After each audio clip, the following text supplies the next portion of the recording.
ఈ గంధవర్గాలు, ఈ ఆయుధశాయలు, ఈ తైలములు, ఈ వెండి బంగారు నగల కొట్లు, ఈ అన్ని సమస్తం ఎవరిచ్చారంట చెప్పాలి.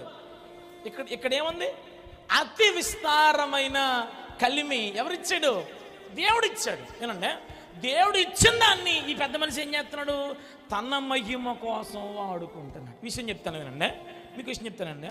మీ ఇల్లు చిన్న పూరిళ్ళు అనుకోండి, పూరిళ్ళు అంటే పూరి గుడిసె అనుకోండి. మీ కాలేజీలో పిల్లలు సెలవులకి ఎవరన్నా ఇంటికి తీసుకొస్తారా? తీసుకురా.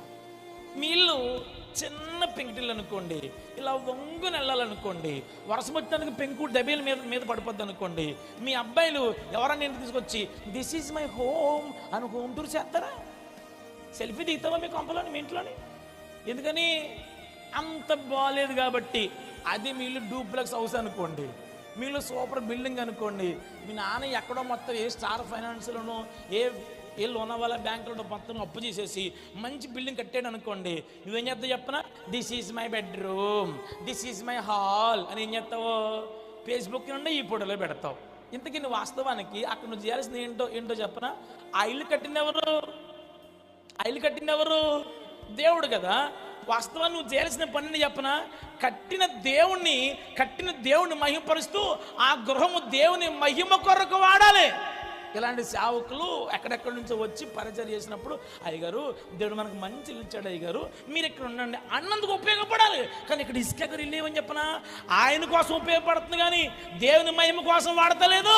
అయ్యి బాబోయ్, దేవుని మహిమ కొరకు ఇస్తే, దేవుడు ప్రేమతో ఇస్తే చూడండి, దేవుడు డబుల్ బాండ్ ఇచ్చాడు. ఇక్కడ ఒకటి ఆయుష్ ఇచ్చాడు, ఐశ్వర్యం ఇచ్చాడు. చెప్పండి సరే,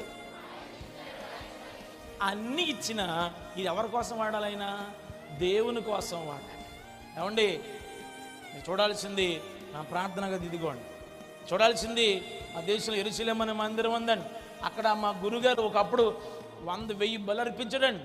ఇక్కడండి ఇది పర్ణశాలండి, ఇదండి పస్కా పండుగ చేస్తారండి, ఇదండి మెప్కాదు గేట్ అండి, ఇదండి మత్స్యపు గుమ్మమండి. మా వాళ్ళు నెహెమ్యా గారు కట్టారండి. ఇదంతా మా దీవెన ఎక్కడ దాచిపడి ఉందంటే ఈ గుళ్ళోనే ఉందండి. ఈ గుళ్ళో ఉదయం మధ్యాహ్నం సాయంకాలం దేవుడు నైవేద్యం అర్పిస్తారండి.